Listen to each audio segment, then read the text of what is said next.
Hello everyone and welcome to day 4 of Mixer Week. The first event for today is Voice So Serious.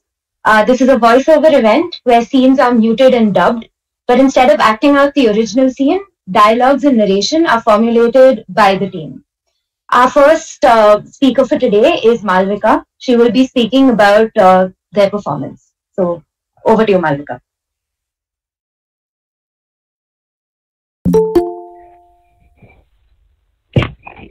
So, hi. We're in the middle of the pandemic right now, and socializing from behind the scenes were like an integral part of keeping us sane. So, during the time of an invasion from zombie, what it would be like to have support groups and gatherings, let's take a look. And that was the video about. So, for me, when talking about the whole thing, there was three parts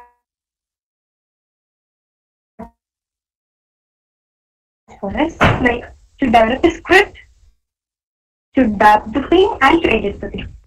So as a team, the craziest part of the whole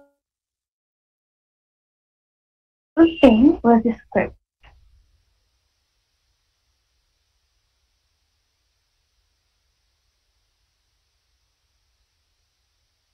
So how bizarre the ideas were, there was a lot of videos we considered, but we finally ended up in this particular thing. And when talking about it, we all know understand how cringy this our voice sounded. So the similar thing happened to us also. We recorded it, and when we heard it, we felt so cringy. But this was worse, even worse, because we had to do a fake accent. So anyhow we did it, and we tried our best, and then they just scenes. So after dubbing in scenes, even though Nitya who did everything based on these things, so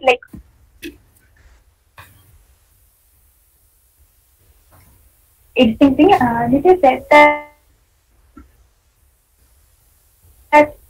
she did an amateur job, but to be frank, she really worked hard, worked really hard to compile all these things, adjusting our sounds and presenting the final draft. It was cringy and awkward, but we really had great fun doing all these things. So thank you.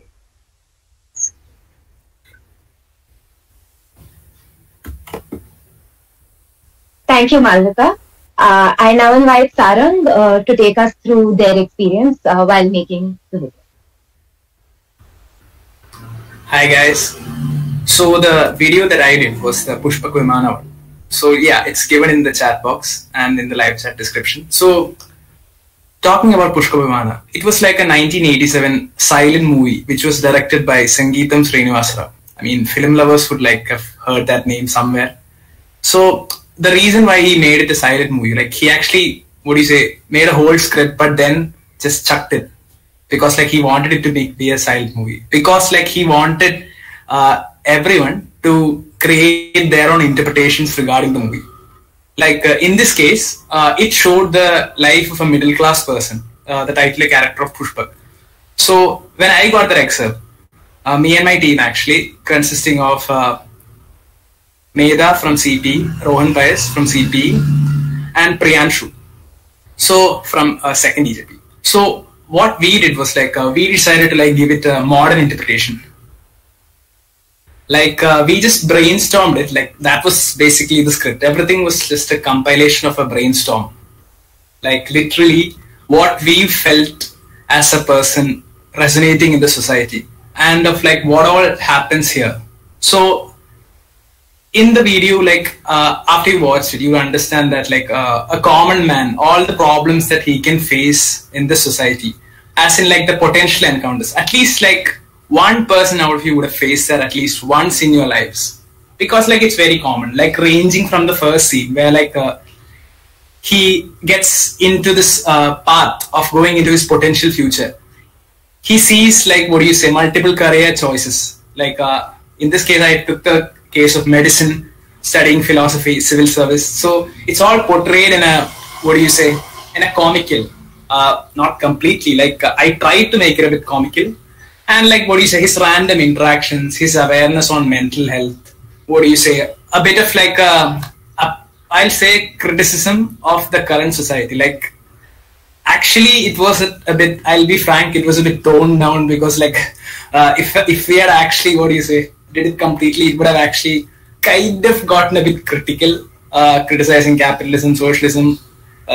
Yeah, I'm not an anti-national. Please don't label me, but yeah, there is freedom of speech.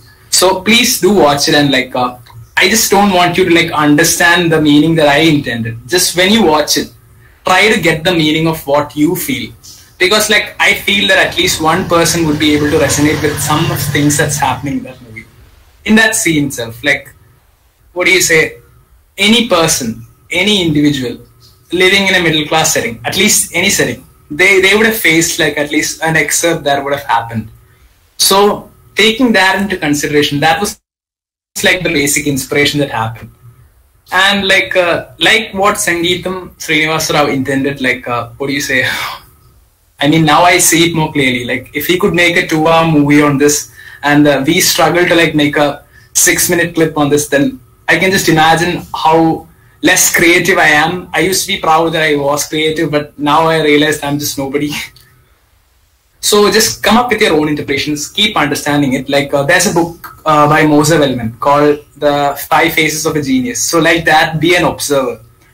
Just keep on watching it again and again, and understand all the concepts that whatever it is, like whatever you understand, just keep it in your head. Just, what you say, let it flow. Keep everything in, just let it flow. Whatever that comes in, just, what do you say, just understand that. Isn't that the beauty of interpretation? Isn't that why we all have a mind in the first place? So yeah, I took extreme liberty of my freedom to speak here. So I guess that's it. I mean, first, only after you watch the video will you like completely understand it. So watch it and come up with your interpretations, and make sure that you, what do you say, just rock it like that. Thank you, Fatima. Thank you, Sarang. And thank you everyone for attending our event today. We hope you enjoyed it, and we hope you enjoy the videos as well. I would just like to inform you that we have a Voice So Serious competition, teams as well as individuals, and you guys can send your entries to the Performing Arts Society email ID. The 2 best entries will be featured on our Instagram page. Follow our Instagram page as mentioned on our poster for further details. If you have any questions about the Performing Arts Society, reach out to the numbers on the poster. Thank you. I now invite Pranav from 3rd EJP to introduce the writing desk.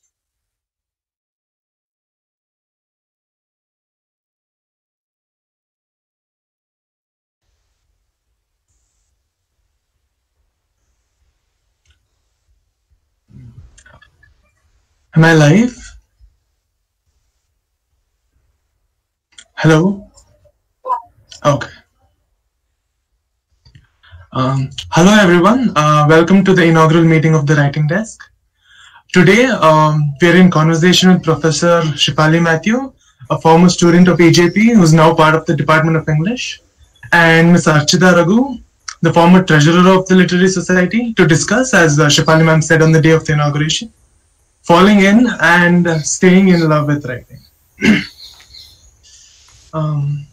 My mother used to say that habits are contagious, and I believe this is especially true when it comes to writing. And both these women have played a role in infecting me with the desire to write. I remember talking to Archita Raghu on the day of the 2019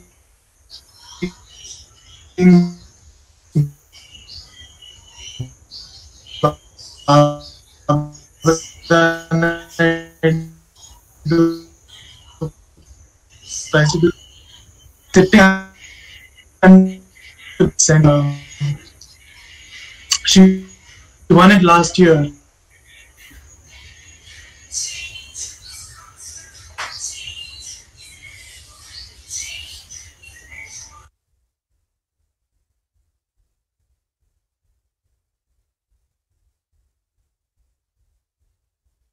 Sure, ma'am. Hi, everyone. So, Archita used to be a student of EJP, and I'm also a student. Pranav back, Hi, I think. I'm sorry about that. So yeah, Dipanita said that she won it last year, so you can't submit it after you won it. So I went home and I found a piece on Open Dosa, and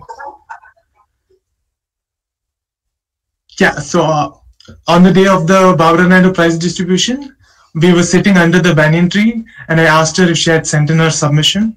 She said no, and I think it was Dipanita who said that she'd won it last year, so you can't submit it twice.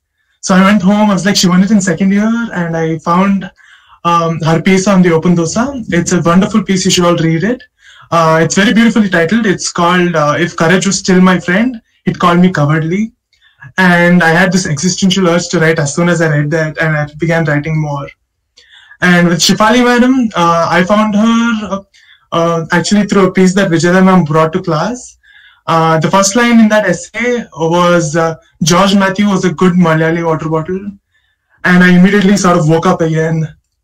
I think we fall in love with writing over and over again and in different ways. And this is definitely one of those times for me.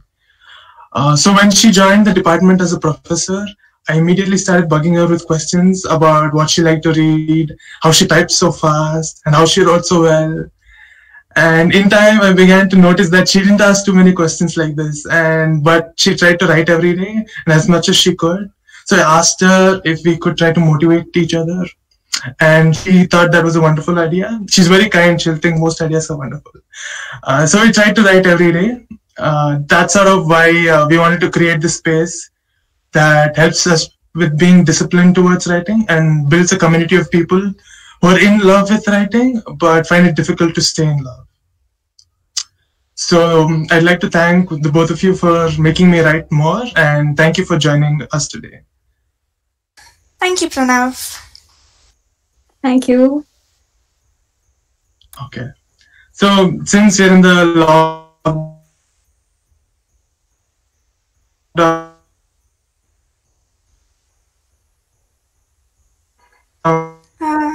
Pranav, it's a little stuck.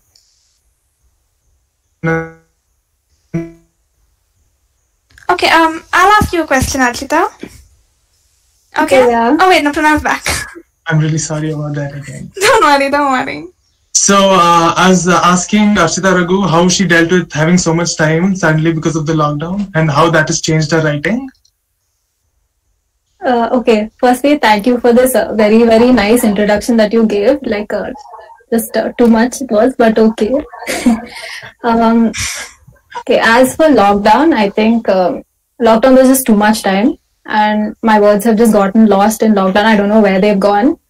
So I've taken to reading more than writing, and I think I read a lot of fantasy and speculative fiction now, sort of for hope. And I finished 100 Years of Solitude, so I'm still very proud of that. And that also helps me with like hope for lockdown. And I think, yeah. Should I answer the question as well? Yes, please add on that if you don't mind. Sure.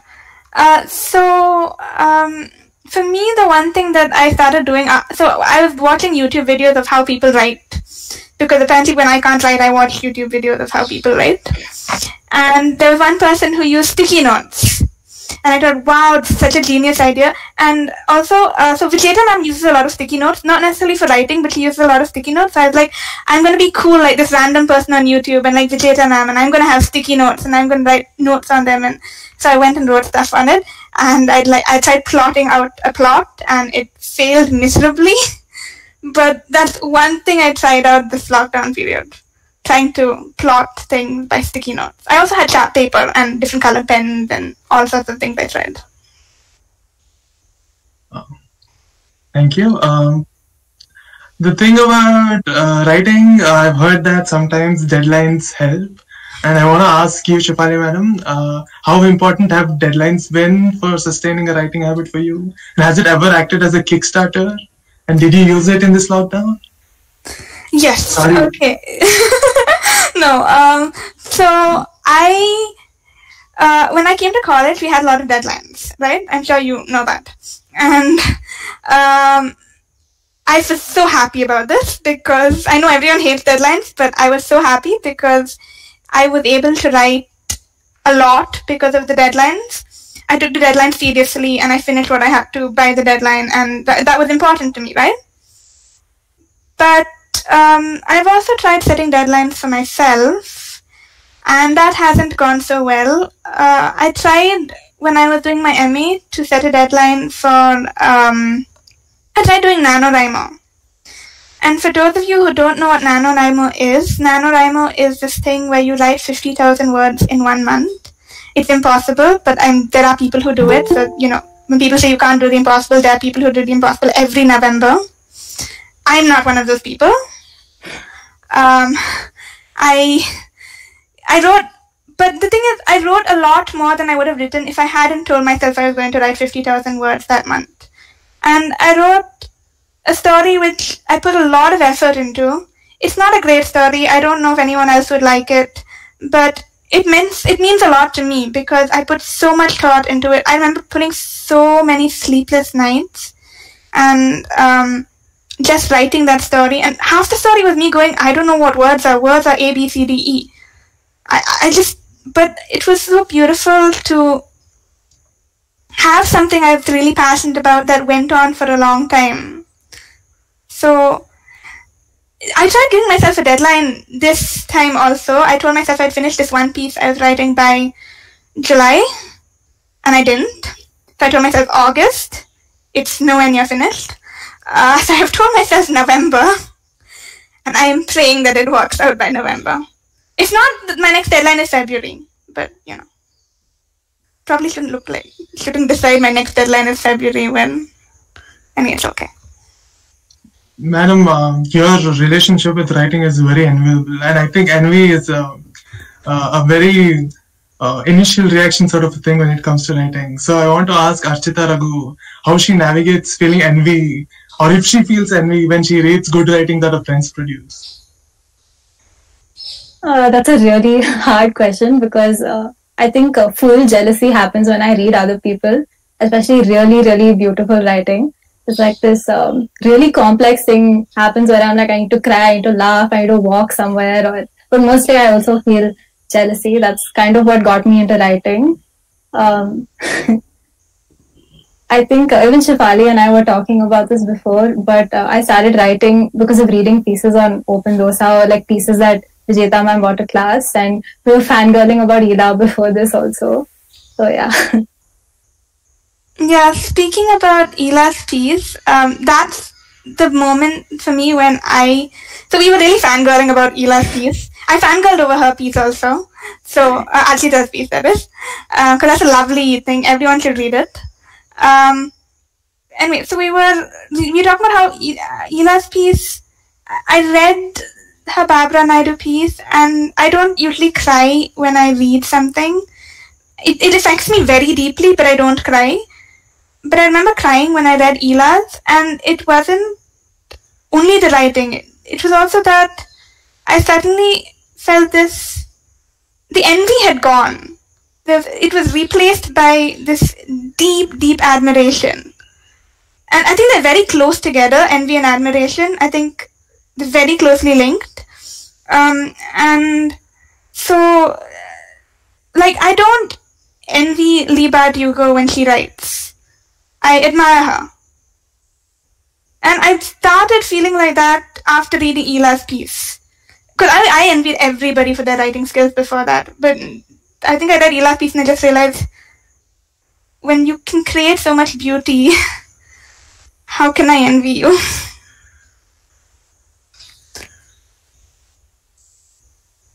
All right. So yeah, there is that nice part of friendship also. Of having good writer friends. So I want to ask you how has that helped with your feedback? How has feedback helped with your writing? I'm sorry. Ashita, you want to take this? You go first. Okay, I go first. Yeah. Okay. Feedback. Okay, so the first time when I joined college, I had So I had given us some assignment. I think the assignment was write about yourself. Just write about yourself. And people would, with Mini Ma'am. I think, Mini Ma'am gave the assignment she told us to just write about ourselves. And that's an easy thing to do. But I started writing and someone reached over to grab a pen. And immediately I took the notebook and I did this. Like, no, you can't see. So like I wasn't even trying to see. But I was very self-conscious about people reading what I had written.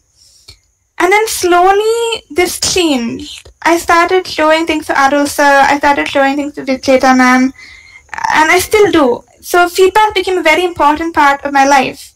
And now I keep showing things to Drishti. In fact, I think I bother all these people very much with the amount I show them my work. But it makes such a big difference to the way I write, to how I feel about what I've written. Because sometimes it's not working and I don't know why it's not working. And they help me figure out why it's not working. And that's amazing, I think. I completely agree with that. Feedback definitely helps. It's always nice to see how like writing collectively ruins everyone in one go and just leaves them dead, collapsed somewhere. So it's always nice when you're stuck and people are there to sort of sort out your thoughts for you or help you sort of see what you're trying to write. So that's always nice. Feedback definitely helps. Right, we've established that writing is not easy. So either of you can take this, but what do you think is the hardest part about staying committed to writing? Okay, should I, or do you want to? You can go first because I don't think I have a proper answer to this as of the moment. And okay, yeah. For me, the hardest thing about staying committed to writing is that I think writing hates me. It's a very weird relationship. Sometimes I hate it too, but I also love it. And I've realized that I don't control words. So there's this book called Unlondon, and it's a beautiful book. Everyone should read it. Okay, you don't have to if you don't want to, but it's a nice book. And there's this character who speaks, and when he speaks, creatures come out of his mouth from the words he has said. And he says, I control these words. And the protagonist tells him, no, you don't.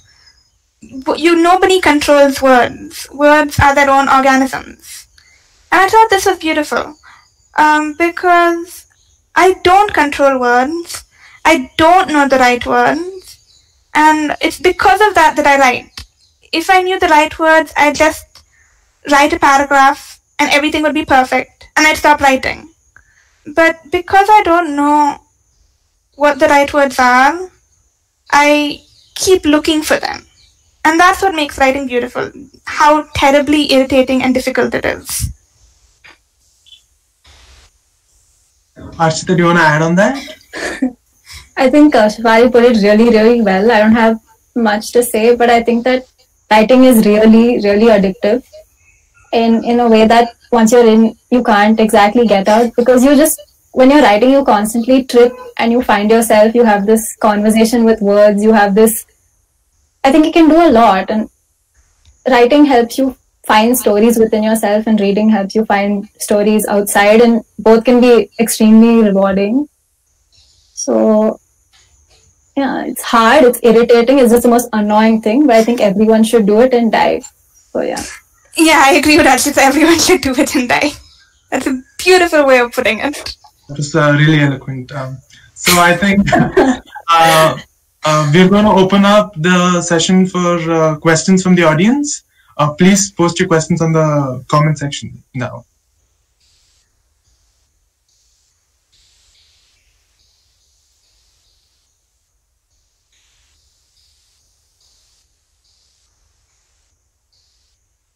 This bit takes a while.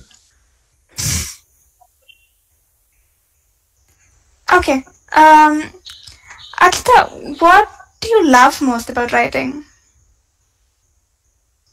What do I love about writing? I think I like having being written? this. Yeah. Oh, yeah. I like listening to stories. I like stalking a lot of people and finding their stories, and that makes me want to write more. I feel like this is more about reading than writing, but I feel like they're so interconnected that I can't sort of remove one from the other. But I just really like stories.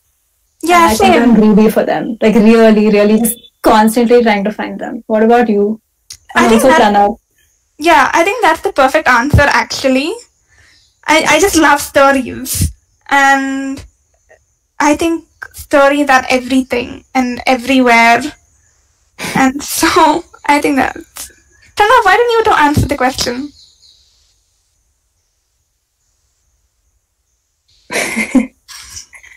Is he stuck again? Oh, he's not stuck. Okay. Oh, okay. Pranav, do you want to answer the question? Okay, I think he's stuck again. Okay, I think he's stuck too. Also, I really like this one thing you said at the inauguration. You said stories drip from our fingers, and I think I died at that point also because I've never found a better way of putting it. So yeah. Oh, thank you. Yeah. I don't know how to react to compliments, but thank you so much. Oh, look, Pranav Pranav is back. back. Yeah.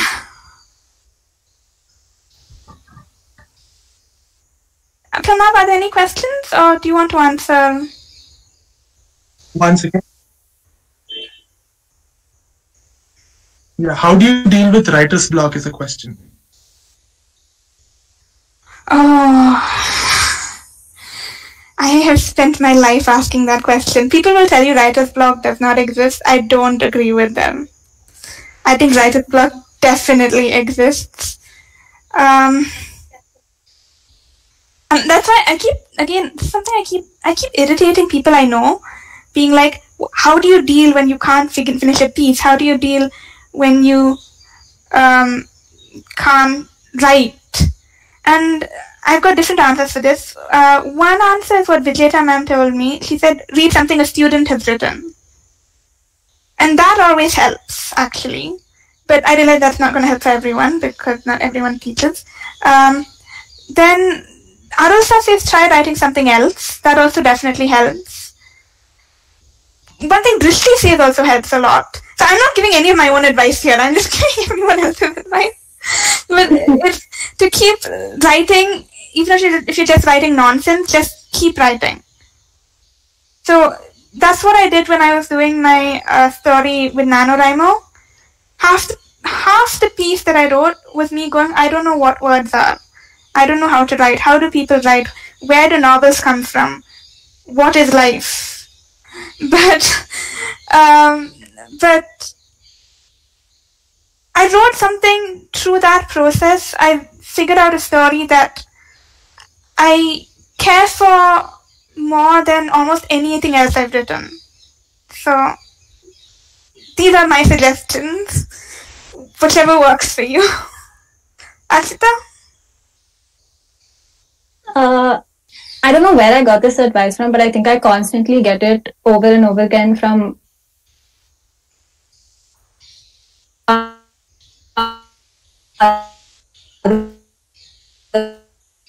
Is Ashita stuck?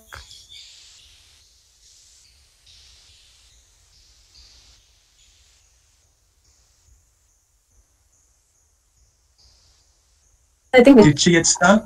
I think she got stuck, yeah. Okay. Do you want to? am I still stuck? No, I can hear you now.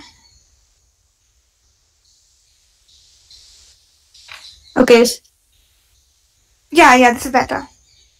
Should I repeat? But basically the advice was just to walk and keep walking until you find words. That's all. Oh, that's lovely. That's very much advice. Yeah. So the next question is, Vijeta ma'am is asking, how do you return to writing after a working day? Oh, that is... So there are days when I can't write, right?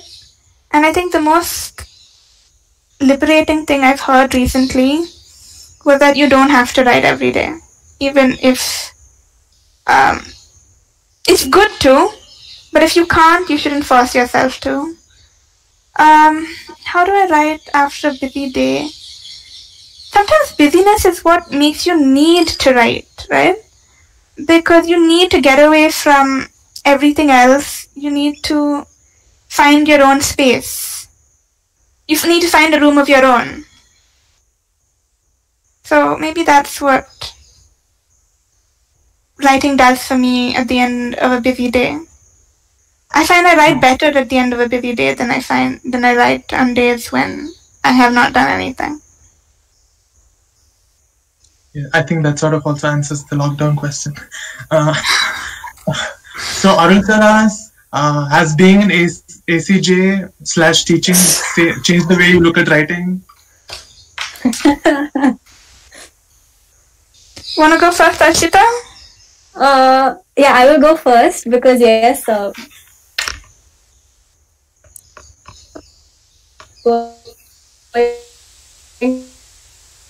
but definitely in your writing.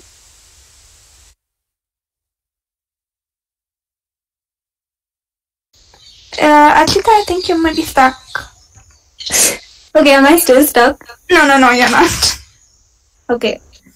I don't know if anyone heard what I was saying before this, but I was saying, yes, going to a very Dabba J school has changed my idea of writing a lot.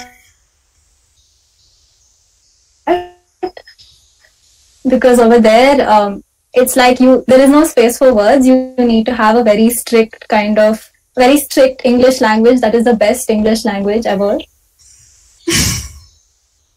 And sort of, I've always wanted to rebel against whatever structure there is. So I think it's made me want to write even more. So yeah. For me and teaching, yeah. I think this comes back to the envy thing. I thought that when I joined as a teacher, I'd be envious of students for their writing, but I'm not. Instead, I admire them, and what they write inspires me to write. It's also a little more difficult finding the time to write. I talked to Sir about this, about how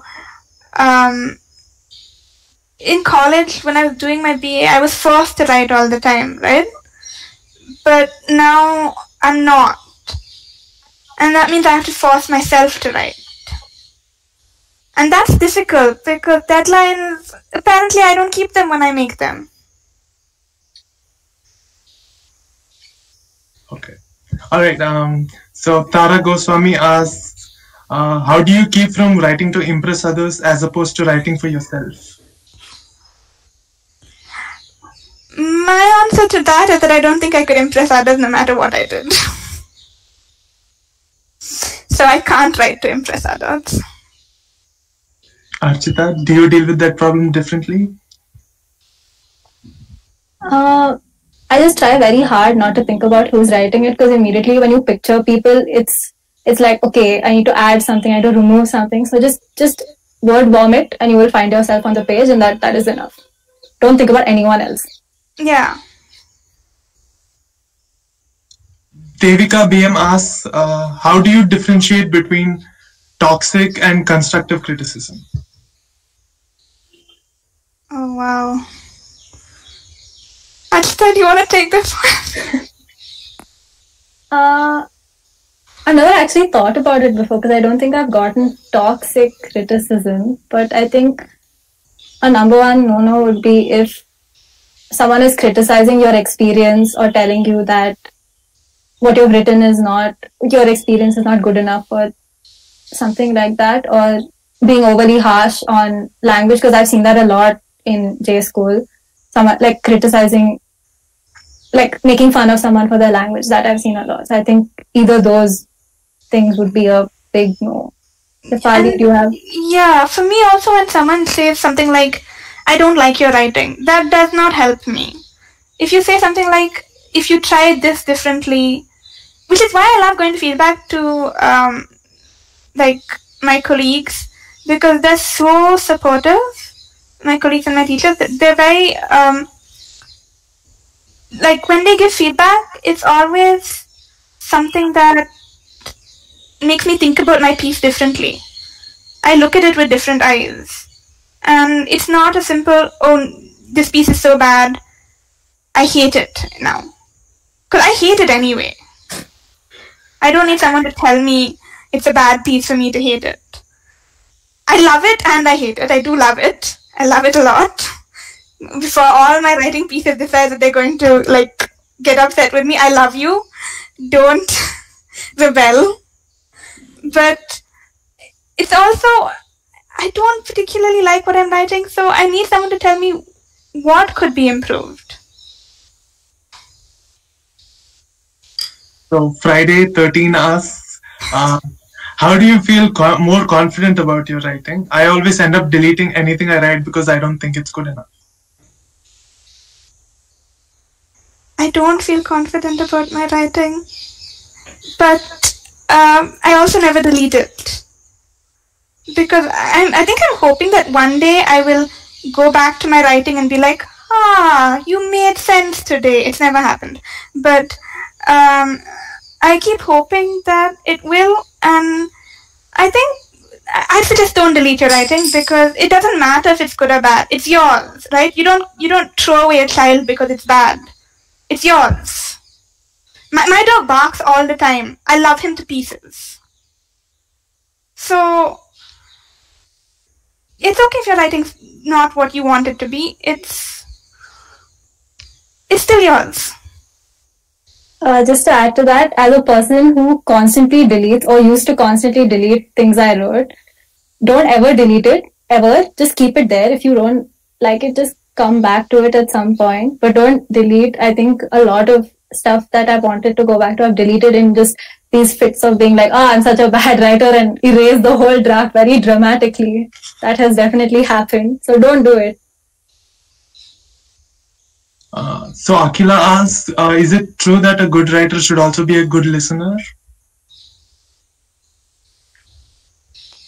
Oh, wow. What do you think? Asking. Yeah. I think, yeah. Because you need to observe things and, pick up on details that are usually missed. Yeah, I definitely think we should be a good listener, or at least try to be a good listener. The attempt matters. Yeah, I think the attempt matters. Yeah. But I don't know if I'm a good listener. But then I don't think I'm a good writer either, so But I think that everyone who's a writer ends up being a sort of listener anyway. Somehow, I don't know, I think I've seen this with people. Like, they end up wanting to listen to things. But I guess I've never really thought about this before either. Yeah, I think we do listen because we like stories and we like figuring things out. But we also don't sometimes because we're listening to ourselves a lot. Mm. So it's both, I think. That's a very unsatisfactory answer. Okay. Finally, my last question is, do you guys happen to know why a raven is like a writing desk?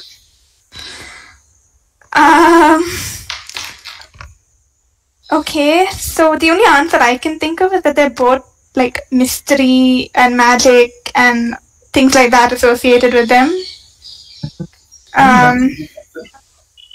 Also, yeah, that's all I can think of. Ashita, do you have an answer?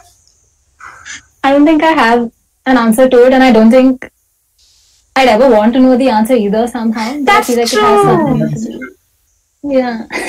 Because Lewis Carroll has actually like talked about Lewis Carroll has actually talked about this. He said that many people have asked him why Raven is like a writing desk. And he said, I don't know the answer. And I think that's so nice when you have questions which you don't know the answer for. Where does writing come from? I don't know, but who cares? Alright, so guys, we're coming towards the end of our event, and at the writing desk we'll be sort of having weekly sessions where people come together and write and sort of get peer feedback and on anything. It can be fiction, personal essays, poetry, anything. We haven't figured out the proper schedule yet, but we'll put it up as soon as possible. And there's a link in the description for joining the WhatsApp group of the Literary Society. Please do that. Also, I'd like to thank everyone for joining us, and I'd like to thank our panelists once again. They've been great. Thank you, Shefali Madam and Archita Raghu. Stay tuned. We're having a very bombard session on limericks by Professor Arulmani. I'll come in shortly. And I invite Zaira to introduce that session. Thank you, Pranav. Thank you, Archita. Thanks for everything, and thanks to department also. Okay. Yes, of course. Bye. Hi, everyone. The events, and I would now like to invite Dr. Arulmani, the head of the English department, to begin the session on the limericks workshop.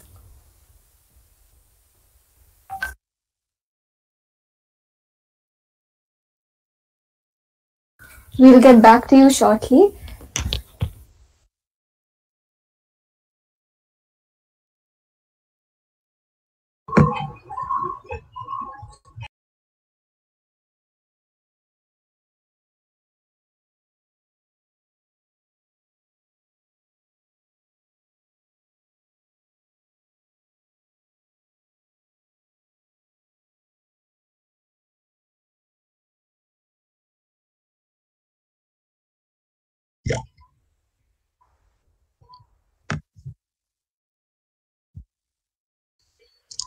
Thank you for that introduction, Zaira.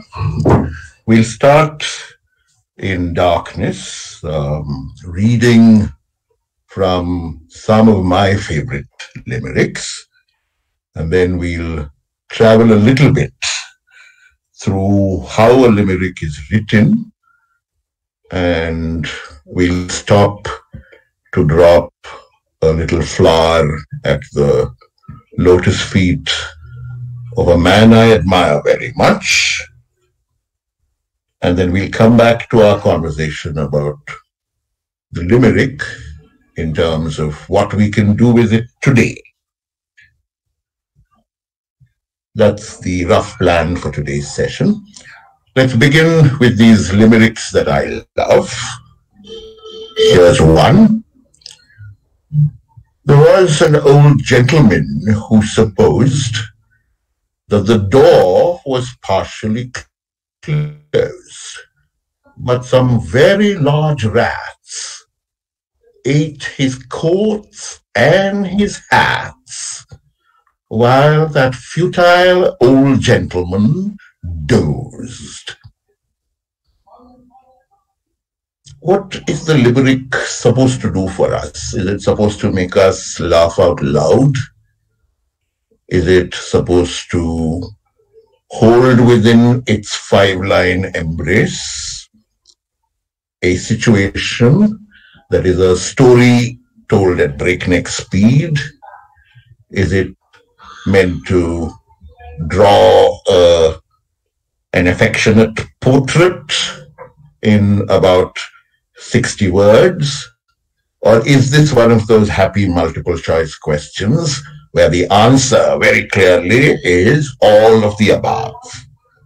I'm one of those suckers who always tick all of the above, because usually in a multiple choice situation, all of the above sounds like the right answer. But in the case of the limerick, all of these are good answers. The limerick I read out to you is definitely not a laugh out loud kind of limerick, but it has within it a certain something that we will return to. That certain something is an 8-letter word, and that 8-letter word is key to understanding what a limerick does and what its possibilities continue to be. Here's an easier limerick to listen to. There was a young man from Darjeeling who got on a bus bound for Ealing. It said on the door, "Don't spit on the floor." So he carefully spat on the ceiling. This is a limerick made for reading out, made for reciting, because a lot of its energy accumulates towards the last line, The last line takes you by surprise. The rhyme and the sense come together, right? And when that happens, the surprise is accentuated. The surprise is pleasurable. We'll go quickly to my third limerick, another one that I love. This again returns us to the 8-letter word that I was talking about. An epicure dining at Crewe found a large mouse in his stew. Said the waiter, "Don't shout or wave it about, or the others will be wanting one too." The 8-letter word in action once again. Sometimes the limerick can be politically incorrect or scientifically very correct. We will look at both situations, one after the other. Professor Etienne, if he's listening, should kindly surrender his credentials for the lost continent of Africa for the next 5 seconds. There was a young lady named Starkey who had an affair with a darky. The result of her sins was quads and not twins. 1 white and 1 black and 2 khaki. That's racial science for you. And now here's some basic biology.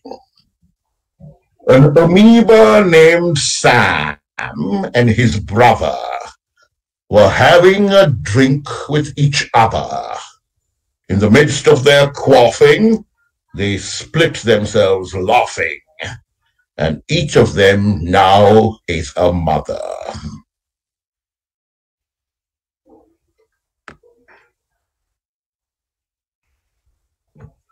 One other thing that the limerick is likely to open up for us is the body as a site of accident, mishap, failure, and worse.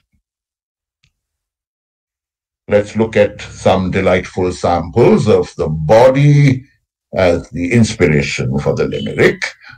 Here's one from the faraway continent of Australia. There was a young girl of Australia who went to a dance as a dahlia. When the petals unfurled, it revealed to the world that the dress as a dress was a failure. You expect more details, and the limerick artfully avoids giving you the details that you might expect it to convey. Here's a little bit of autobiography from some unknown poet. I went with the Duchess to tea. Her manners were shocking to see. Her rumblings abdominal were simply phenomenal, and everyone thought it was me. Moment of tragedy there. Tragic, misunderstood hero. We leave him alone to travel to our next limerick, which has a lot of bodily fun in it. So this limerick is dedicated to an old student of mine named Rebecca David.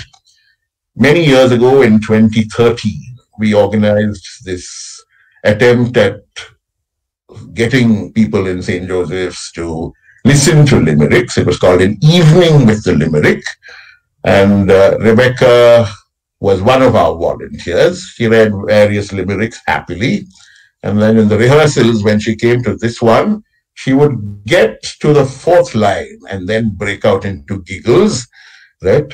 And could never stop giggling. And we were very worried about whether she'd managed to pull off a reading without dissolving into giggles. It's nice if the audience does that, but a little unhelpful if the reader does that, right? So we gave her suggestions and we made her drink hot water and we said, don't think about the words, just say them and all of that. Even 5 minutes before the rehearsal, she was giggling. So I said, okay, let's just go with it and see what happens. She miraculously recovered enough to read the limerick out in full and then burst into giggles, by which time we were okay with what had happened because the limerick was out there. The audience was giggling as well. Okay, so back to this limerick about an artist. There once was an artist named Saint who swallowed some samples of paint. All shades of the spectrum flowed out of his rectum with a colorful lack of restraint. And the last two that I will read out to you before we get to talking about the limerick. There was a young lady from Rye with a shape like a capital I. When people said, that's too bad, she quickly learned to pad, which shows you that figures can lie. One simple two-hander blow to mathematics and to the industries that profit of female inadequacy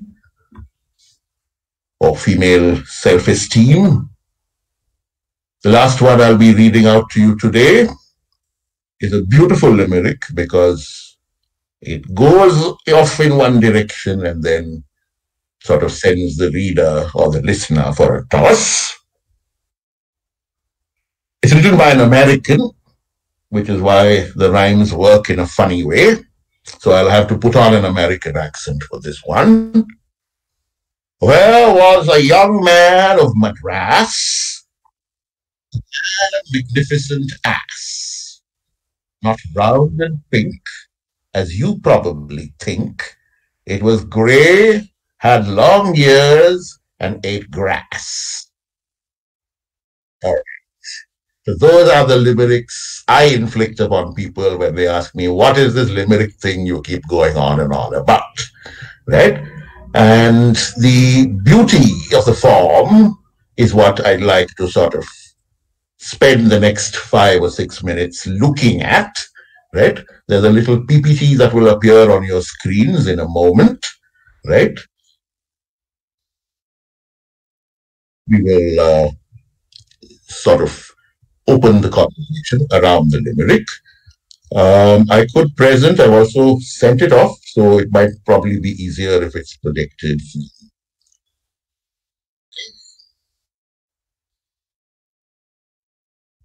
Will that work?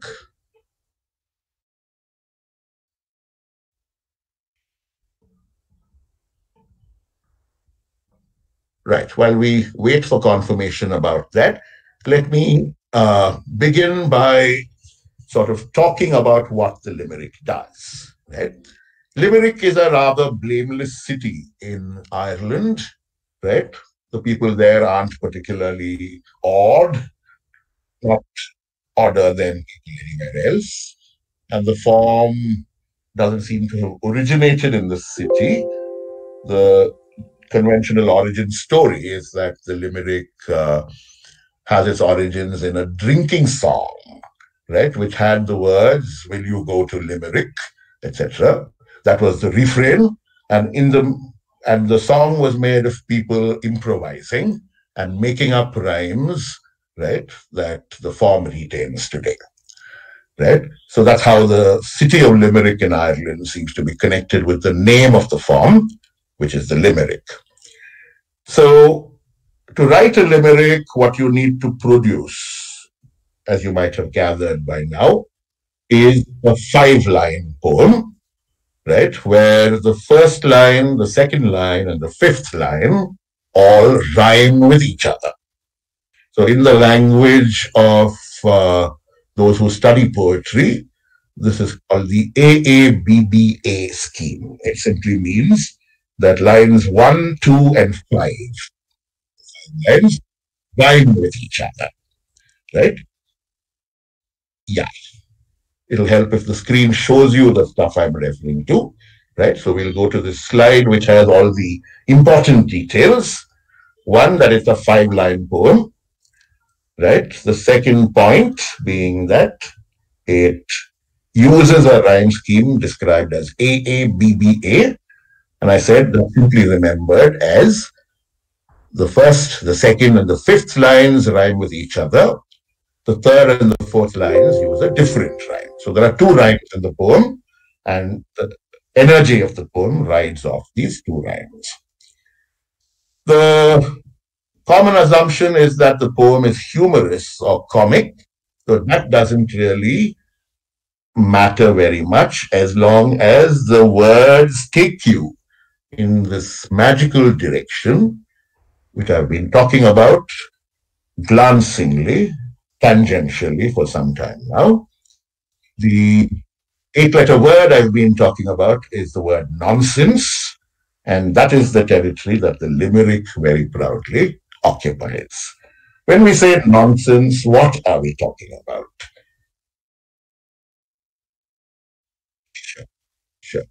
When we say nonsense, at one level, the word nonsense is the opposite of the word sense, but the nonsense tradition that the Limerick belongs to is a rather pointed send-up of a continuous insistence on rationality and being sensible and being stuck, in some sense, to values that over time become hidebound and become habits more than active engagements with the world. So it's a way of laughing at a society that imposes rules, that imposes too many rules on people without really asking whether the rules fit the people, whether the rules do things for people in their everyday lives. So nonsense in that sense is a kind of, what shall we call it, a bit of an act of rebellion, a way of expressing non-membership, or better still, a way of cancelling your subscription temporarily to rationality, right? So imagine a world where everything, where the effort is to keep everything super tight and orderly and, regimented. The nonsense tradition immediately comes to our rescue by sending up those very things for laughter, right? Through very delicate inversion, through very gentle comedy, right? And that is perhaps the quality that is hardest to bring to a limerick and makes it a challenge, a literary challenge worth wrestling with. So the word nonsense, we'll keep coming back to it at various points. My saying stuff about it is not going to be as illuminating as a poem or two when you see it go up on the screen and look at it as you hear it, right? There are some technical details that might help when we talk about the limerick. Let's just go back to the previous screen. There's a couple of words there that I want you to look at. Can we go back to the nonsense screen?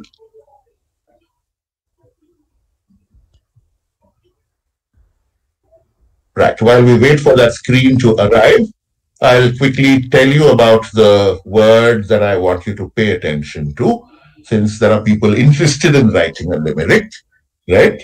So you would have gathered something about the rhyme scheme, about the fact that there are 5 lines. The last technical detail that you need to bear in mind, I don't bear it in mind very often. I break that rule more often than not, but it's a nice rule to learn. If you want to break the rule, you have to know what the rule is first, right? So the limerick is written in an uncommon meter, right? A meter that is not very often used in English poetry, right? Known as the anapest, right? So what is this anapest and why is it called an anapest? what you have to do is hold your finger out in front of you, right? If you look at any finger, say your index finger, right? You'll see that it's sort of made of 3 joints, right? I hope you're holding your finger up and looking at it, otherwise it's not going to work, right? Hold your finger up, your index finger, because that's the one you can see most easily, and you will see that it's made of 3 joints. If you go from the hand to the tip of the finger, you will see that the first joint is a long joint, right? And the second and third joints are much shorter joints, right? So that's a visual metaphor by which to understand the technical details of the limerick.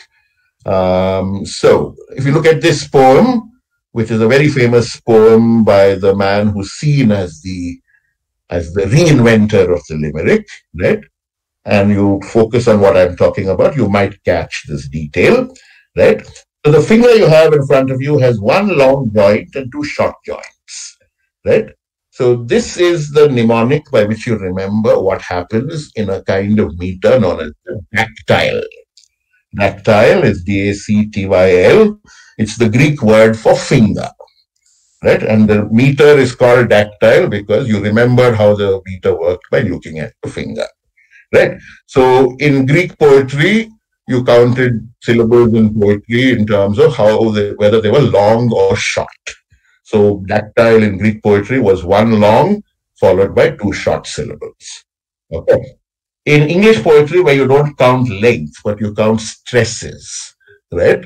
You start with a stressed syllable and then you have 2 unstressed syllables. Now that is a dactyl. Where does the anapest come into all of this? The word anapest in Greek meant rebound or return. And so it's a continuation of that same visual metaphor. If you look at your index finger the other way, from the tip to the hand, you'll see that you have 2 short joints and 1 long joint. Right? So the anapest meter, or the anapestic meter as it's sometimes called, is 2 short syllables followed by a long syllable. Right? So that is the rule that the limerick is supposed to be written by. Right? That it's composed of anapestic meter. Right? The first 2 lines and the last line usually have 3 anapests, 3 to 4 anapests, depending on how you want to pace it. And the third and fourth lines, the BB lines, usually have 2 anapests. They're shorter. They usually have about 6 syllables, right? And the 6 syllables work along the anapest meter. So the stress is supposed to fall on the third syllable each time, right?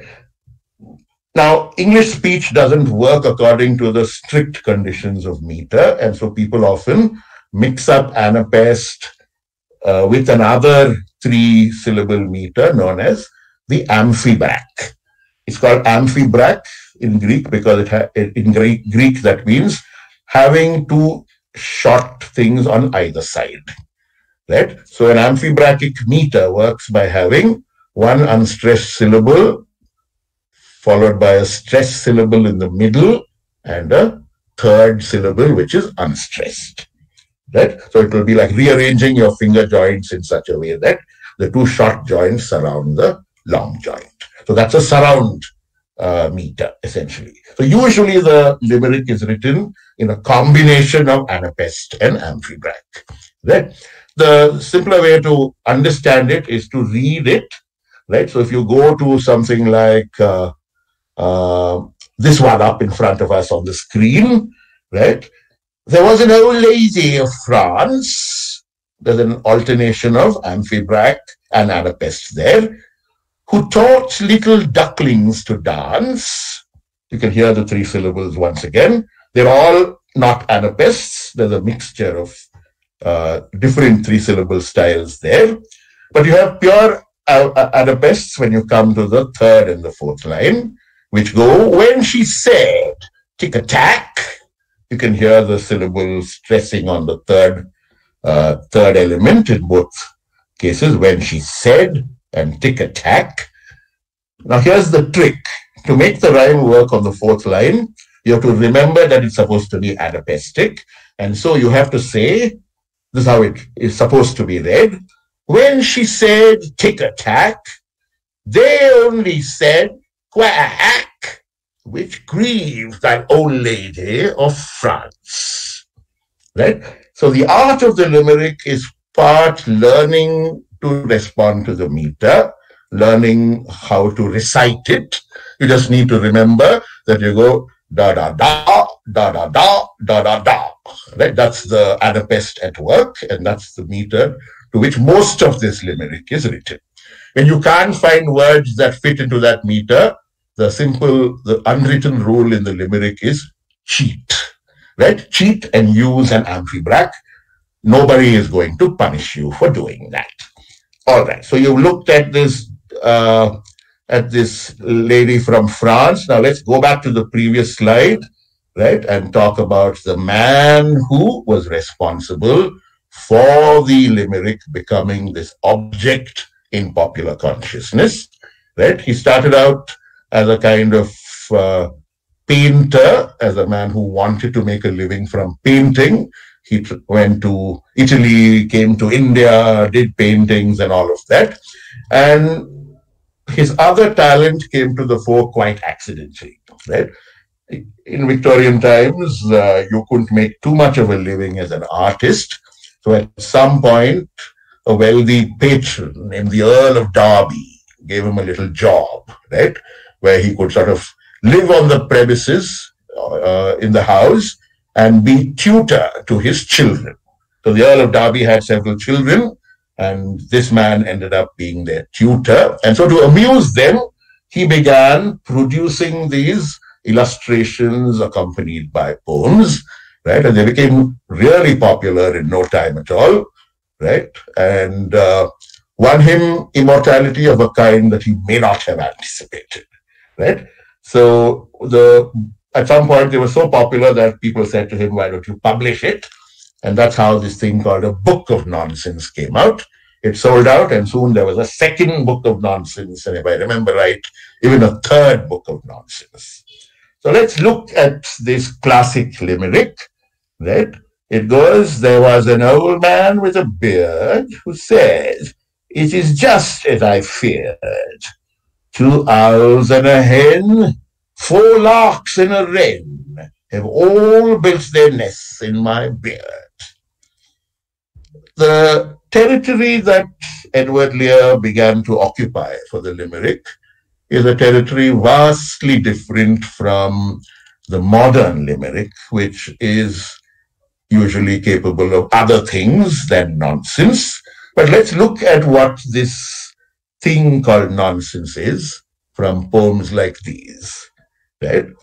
They are about situations that are inherently ridiculous, situations that cause us to laugh. They are absurd extrapolations from ordinary life, right? They're also gentle jabs, right, at such things as being proper, at such things as looking and dressing a particular way, right? So what this poem does is take this figure of high seriousness, this old man whose beard announces to the world that he's a very serious man and someone who has to be taken seriously, this figure of this patriarch, this person radiating patriarchal power, right, finds himself undone by the accidental forces of nature, represented here by these fairly familiar birds from those times. They're all likely to have, nested in and around human habitation. Very unlikely that they would all nest in the same place. But the idea is that this bird is so luxuriant and so inviting and so densely tropical that these birds might have had a chance to overcome any misgivings they would normally have had, right? Half of the action in an Edward Lear limerick is in what your eye does. It looks at the picture, it goes to the words, it giggles, it goes back to the picture, it giggles some more, and then it goes back to the words once again, right? Because if you're one of those accountants of the world, you'll say, are there really two owls in the picture, right? And you'll find that there are indeed two owls in the picture, right? There is a hen, right, looking rather, I can't make out if she's peaceful and content or if she's irritated by the owls. The owls seem to be rolling their eyes. There's something like a halo around the hen, but that's probably just her little comb. And you can also see the four larks, right, to the east of the picture, and the wren on the north with its little tail up in the air. Right, so once you've finished doing your census, what is there for you to look at? Look at the gymnastics that this alarmed old man is performing. Those hands, we know from our time that they belong to that girl in The Exorcist, right, who was able to twist her head around and do things with her arms, right? What has happened to this respectable old man? Look at his clothing, look at the elaborateness of his suit, look at his shoes, look at that slightly absurd chair on which he's seated, and then look at his arms. He's been turned into a kind of involuntary angel, right? Unable to flap and discombobulated rather by both his beard and by the sanctuary that it seems to have provided to these happy birds. The delights of reading Lear are essentially that they teach you to read again, right? So the pictures disappear into the words disappear into the pictures. There simply is nobody quite like him, right? So this is nonsense poetry in the sense that it's not about humor, it's not about laughter, it's not something that would fit into a stand-up comedy routine today. There's a different kind of laughter here, right? A way of laughing at oneself, a way of laughing at one's world, a way of laughing at the ridiculous things that happen because you live in a particular world that is ordered in a particular way, right? We will move forward now to look at the other things that are possible with a limerick, right? Let's first stop for a little attack on the teaching profession. I won't read it out, right? I will let you look at it and marvel at its wonders, right? So this is about a man from Esser. So there's an awful lot of old men in Lear's poetry. Lear didn't write this, somebody else wrote it, right? But you can see that it borrows from Lear quite extensively. So you'll notice the Oedipus there. There once was an old man from Esser, and so on, right? And then there's that cruel, cruel last rhyme, that last line, right? We will quickly go beyond this, right? Before various unions of agitated professors attack us for denigrating the profession, right? I'd like you to spend a moment now looking at the illustrations that the people who people Lear's limericks, right? But first, we'll look at a little word slide that sort of captures all the beings who populate Lear's world, right? Let's go over to that slide, my word slide, which will tell you all the things that make up the nonsensical as Lear constructs it, right? So you could use the word bizarre, you could use all these different words, right? For me, the most interesting thing about what Lear does when he's drawing, right, is that he's producing a landscape very similar to what the words produce, right? an intentionally two-dimensional landscape. Right? Can we go to the next slide? The next slide has those images, right? Yeah. The next slide. Yeah. If you look at all these pictures, they're all from Limericks, most of them at least, right? One of the things you'll see is that it's the pictures that suggest a context, a background, whatever, right? And if you try to sort of do a gentle measurement to scale, you'll see that they don't scale, right? So look, my favorite is this locust that is breathing down the neck of that gentleman who looks like he has piles at the bottom of the picture, right? Look at the eye on the locust. It's an eye that says, I want to canoodle and I want to canoodle now, right? And there's an expression of mild dismay or worse on the man who happens to be bearing the burden in this case, right? Travel to the left of the picture and look at the gentleman whose nose has turned into some kind of wine or trunk or worm or some similar monstrous appendage, right? Look at his hands go out helplessly, right? It's his nose that's leading him out into the world. The Russian writer Nikolai Gogol has this story called The Nose, where the poor protagonist's nose runs away from him, right? This story is the yang to that story's yin, right? Here it's a nose that's so long that it's leading the person around like a dog on a leash.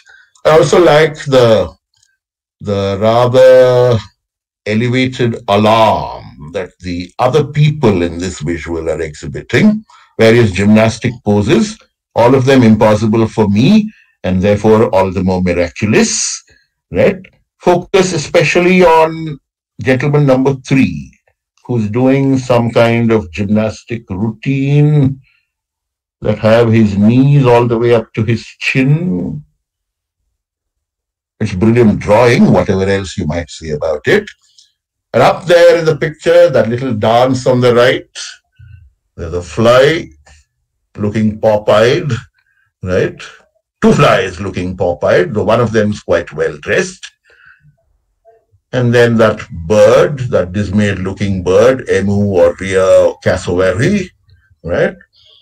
So, Limerick, the Limerick is one thing, and the Limerick with Edward Lear is quite another thing, right? Let's look at some things that Edward Lear did with the Limerick and pay him the tribute that he deserves, right? All of Lear's characters are people who are ordinary, and their ordinariness is captured for us in the very first line. They don't have names. They have no fixed address apart from social address, apart from the place that identifies them or their age, right? And then there are their various personal peculiarities that become the object of the book. So here, what you have is a compressed version of the Limerick. The 5 lines have been compressed into 4, but you can see the 5 lines if you read them carefully, right? So this is the classic Lear device, right? You set the reader up for an absurd situation. So here it's a lady whose chin resembles the point of a pin, right? And then once this happens, what you have is a moment of bricolage, a moment of adjustment, a moment of making do, where this woman who should have been unhappy and unable to marry and unable to live a social life without being laughed at, right, survives in style. So what does she do?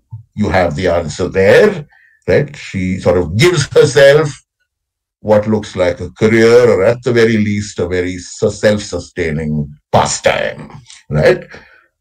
That's why Lear is my hero. His people are all odd. They're all at odds with the world, right? They're all, in some sense, would be unable to function in a world that is very particular about people fitting into boxes, right? It's about not fitting in and making do more often than not. So here too is a man without an address, right? An old man in a barge. A barge is a fairly compendious sort of craft, but if you look here in the picture, what you have is a kind of butter dish into which a rather large person is seated. But that's Lear's gift for doing these disjunctures, right? The characters don't fit into the frame in the way they're supposed to, right? So here it's a man in a barge, and there is that thing that makes him a misfit, whose nose was exceedingly large. You expect him to be a misfit and outcast and all of that, but the picture is already telling you a different story, right? Look at the face on that cutie, right? He doesn't look like he's ever suffered from self-esteem problems or mental health issues or whatever it is that is common currency today. He has, by an act of invention, right, produced this moment of opportunity. That lamp is a very suspicious object. It looks like it was stolen from Aladdin or some other fabulous creature, right? But it fits the situation because, as you are told, it allows him to pursue fishing quite professionally. I'm only going to do one more thing with this, and that is to ask you to look at the impossible gymnastics he's doing otherwise. He's rowing with one hand and fishing with the other, and the boat is somehow managing to right itself without listing or capsizing, etc. There's a fish that looks like it has decided to surrender. There's an expression on its face too, if you're careful enough to look at it, right? So I believe that if you really want to write a limerick, right, you should, in some sense, invest in drawing badly as I do, or well as you might, but you should invest in drawing alongside the words, right? It's a lot more fun when you do that. We'll go to the next limerick as part of our tribute to Lear, right? This is about an old person from Brig. Once again, back to these short, very nominal acts of location. In those acts of location is some sort of veiled criticism of Victorian values, right? Of their habit of pegging people by origin, by age, right? This very taxonomic anxiety that seems to have pervaded Victorian times is always sent up reliably, is always made fun of quite reliably in the very first line that Lear produces for his limerick. So here it's an old person of Brig, right? And look at how it goes, right? There's that picture which looks like some postmodern penguin, right? But look at the words and what they're doing. There was an old person of Brig who purchased no end of a wig, so that only his nose and the end of his toes could be seen when he walked about Brig. Social anxiety dealt with through retail therapy, right? Edward Lear invented it much before your advertisers did. But his retail therapy is one that is built around individuality rather than around making you spend money, right? The last slide in our little Lear tribute, before we go on to look at the limerick today, right, is an absolute delight. I take absolute delight in this limerick, right? It's about, once again, an old man, this time from the town of Blackheath, right? There you go. Drink that beautiful limerick in, right? One of the things that Lear accomplishes the purpose of nonsense with is by incongruous listings, by catalogs that don't sound like a human being made them, right? Catalogs that nevertheless manage to sound like good fun. So here is one such catalog, but first you have to meet this person of no fixed address. There was an old man of Blackheath whose head was adorned with a wreath of lobsters and spice, pickled onions and mice, that uncommon old man of Blackheath. The limerick today works by 3 rhymes on the A part of the AABBA, right? But you'll see that Lear doesn't quite follow that rule. He had a different rule. His limericks always return to the point of origin, right? So if you started with an old man from Blackheath, you'll come back to that man from Blackheath. But the point of the circularity is that something new has been written into it, right? So if there is a certain Victorian need to know who is this you're talking about, that is addressed in the first line, the last line inverts that taxonomy, right? So this old man of Blackheath, who's twice doomed because he's old and he's from this nondescript, non-metropolitan location, right, achieves a kind of salvation by the 5th line, right, through these rather uncommon means. If you look at the picture, you could waste a lot of time counting the number of lobsters, right, enumerating the mice, and wondering what part of the picture is pickled onions. You can actually see them between lobster number 1 and lobster number 2, right? The mice are delicately treading on them, right? And spice is there in various squiggles in the picture. This uncommon old man also has an uncommon shadow, if you notice. But what's most amazing is that this old man from Blackheath is either an escapee from a ballet or a secret admirer of Shiva in the Nataraja pose, right? But there's great achievement that is written into his being, right? There's a look on his face, but it's the rest of his body that's actually radiating achievement to us, right? So Lear is the man I keep returning to when I think about the limerick, right? And that is because of the amount of laughter and social criticism that he manages to compress into this very, very brief form of 5 lines. So what happened to the limerick after Lear, right? It went in 2 directions. One that sort of maintains this idea of the nonsensical, the absurd, the ridiculous, of making fun of social mores and practices, right? But does things differently from Lear. Nobody does the cyclical return to whatever the first line setup that Lear seemed to favor, right? You have a more fictional kind of energy in the limerick today, an effort at telling a story and concluding it with a surprise, as we saw with some of the ones that I read out to you, right? Or at doing what you might call a kind of thumbnail portrait and sort of clinching it in the last line, right? We'll go to the next slide. There's another direction that the limerick has taken, right? And that is to sort of go in the direction of the obscene and the lewd and the ribald. There are enough samples of this on the internet, so I'm not going to impose any of those on you. You can look them up. But here is a little comment on what has happened to the limerick, right? I don't agree with the last 3 lines, but it's a good description of the direction in which it has gone. So you have 2 kinds of limerick. One is the dirty limerick, which sort of is slightly boring because it's body part, body part, body part all over the place. When I was 14 years old, I found them extremely thrilling and funny. But at the ripe old age that I am at now, they are slightly boring.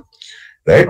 So the good ones are, there can be good ones that are extremely comical, right? But my own point is that it's not the Limerick's job to be comical, right? It is the Limerick's job to open up the possibilities of the nonsensical in our world, to point to this gap between the aspiration and what is actually achieved, right? And to ask the question if all that energy that the aspiration rides on is necessary, right? In that act is a kind of social criticism that the Limerick performs. Let's go forward to look at the other direction that I want to look at, but we look at the one nice thing I like about the Limerick today, and that is to promise action of a particular kind and then sort of leave you feeling a little nonplussed, a little surprised, a little cheated even. This Limerick does that very beautifully, right? Creates this slightly not safe for work situation and then makes a comment that leaves the reader feeling slightly embarrassed, right? So feel embarrassed, reader, for what you thought the poem would do. Compliment the writer of this poem on what he's managed to do. And we'll go to our last little thought for the day, which is to look at what can happen to the Limerick, right? When you write it in India, right?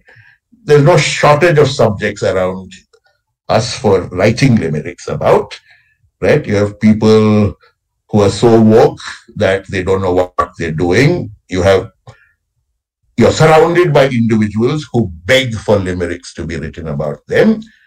But this limerick will sort of capture for you what I find most beautiful about the limerick in India.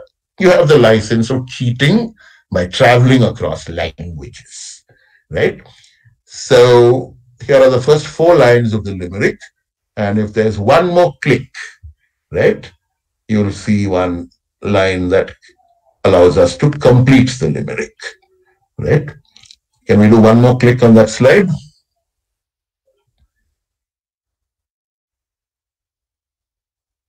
Yeah, go back to the slide. Yeah, right. Okay, so you can bring in the Raga Hamsadwani, you can bring in Tale Mamsa, and you can bring in poor Gregor Samsa from Franz Kafka, right? All in one shot to talk about the effects of irregular habits, right? Look at all those irregular habits. Not sleeping correctly at 8 o'clock, overeating, and eating especially non-vegetarian commodities, right? And then the completely apt punishment from above, this literary punishment that descends upon the poor author. We'll go to our next visual, our next limerick.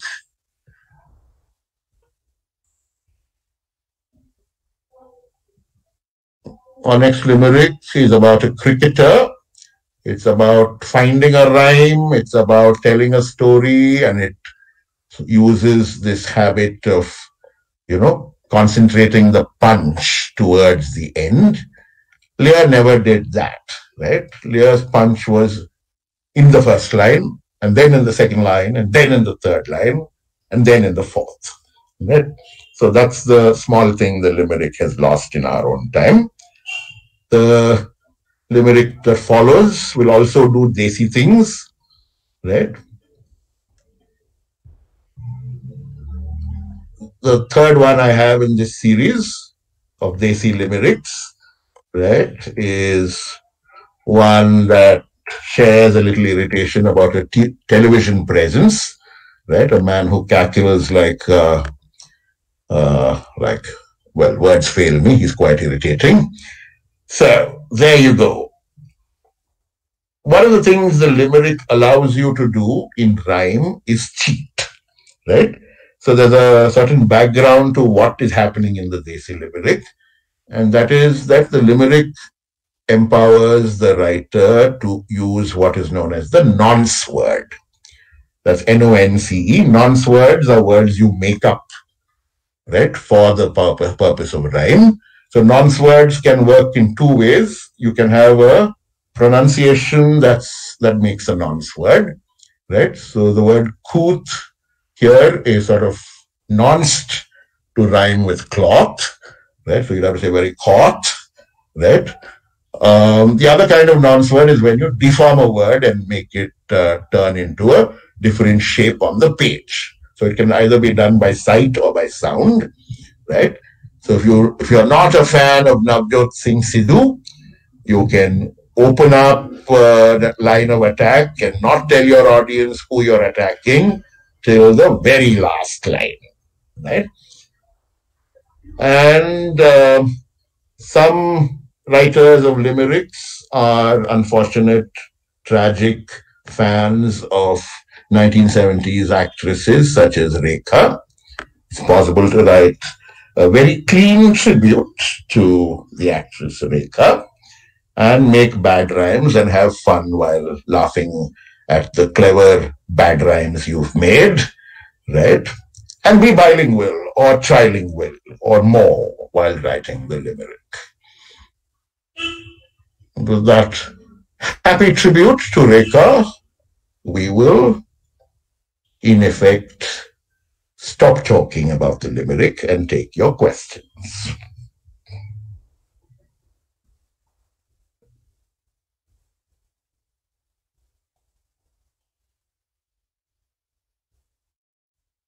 That is, of course, if there are questions. Yes, so there are a few questions in the chat box. Professor is asking, does the limerick work similarly in other languages as well? And if you could give examples in Kannada and Tamil. Does the limerick work in other languages as well?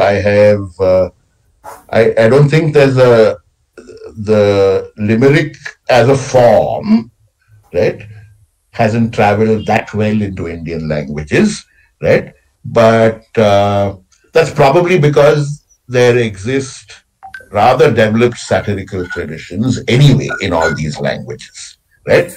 So the limerick does for English what several other forms have done for Indian languages, right? So in Tamil, for instance, there is a tradition of satirical poetry, right? There's a tradition of satire that extends to several genres of poetry, right? And so that this kind of social satire and the nonsensical, right, come out quite successfully without having to sort of follow the form particularly, right? So if you look at a writer like T.P. Kailasam, the Desi limerick is actually formed in humble admiration and envy of Kailasam's ability to twist different languages together, right? He would take tunes from English songs and write completely different Kannada lyrics to them, right? The most famous case is the drinking song, It's a Long Way to Tipperary, right? He turned that into the Kannada song. What Kannada song am I talking about? Does anyone in the audience know? Let's see if someone types it up. Right? It's a Kannada song about a man named Boregowda, right? Who leaves his village and comes to the city, right? And as he's sort of walking past Badepet, he runs into a, shall we say, a lady of the night who winks at him, right? The moment this happens, all of Boregowda's courage, his borrowed courage, deserts him and he runs away, lamenting to himself and hungry for the security and the safety of his native village, right?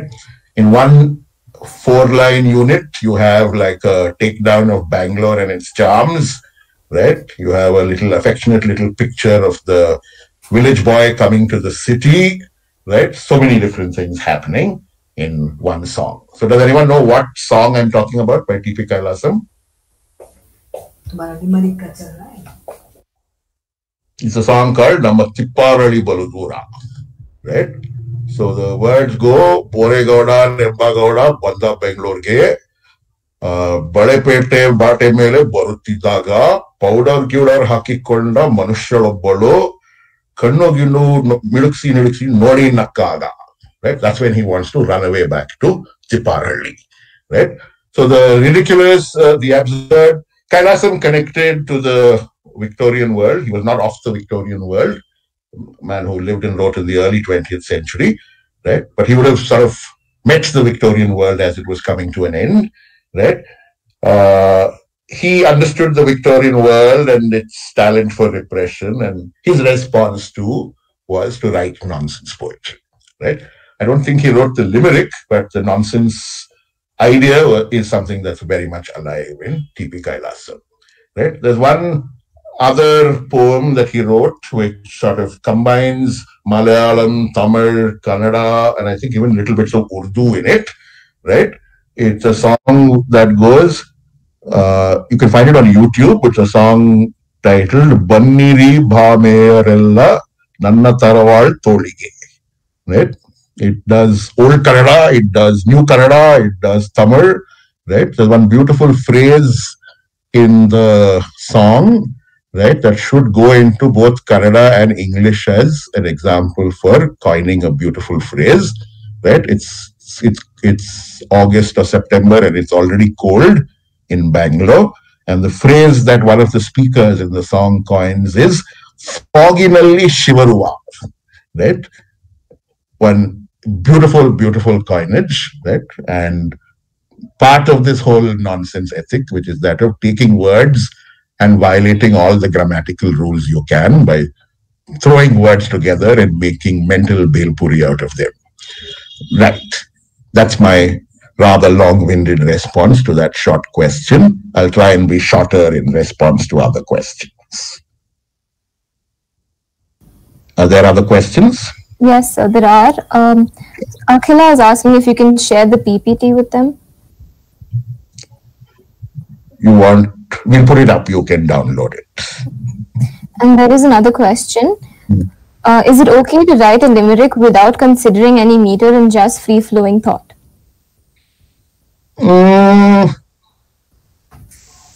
have been people who've written send-ups of the limerick in free verse, right? That has been done, right? If you want to write nonsense poetry, you don't have to worry about the limerick as a form, right? But please remember that the limerick is not only about writing. It's about drawing, it's about saying, it's about making funny shapes with your body while you're enacting it and all of that, right? So I think some of these rules are useful, right? When you think of it as a performance ethic, right? When you have to perform it, you can't perform free verse, right? You can't perform, you can only read it off the page, right? I know people who perform free verse, but I've always fallen asleep while listening to them. So I recommend to the audience that they look seriously at the way in which Lear's limerick, at least, combines drawing and writing and speaking at the same time. Very interestingly, Lear had a bit of a stammer all his life, right? I wonder if that had something to do with how much love he put into the limerick. All right, next question.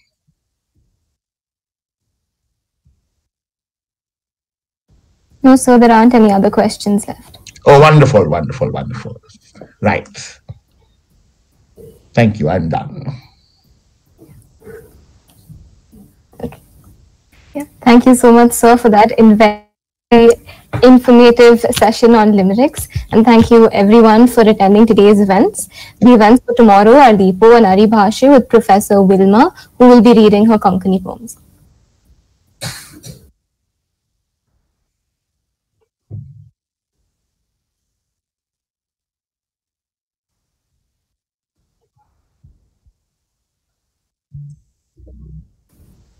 Thank you, everyone, for attending today's events, and thank you, Arul sir, for the very informative session on limericks.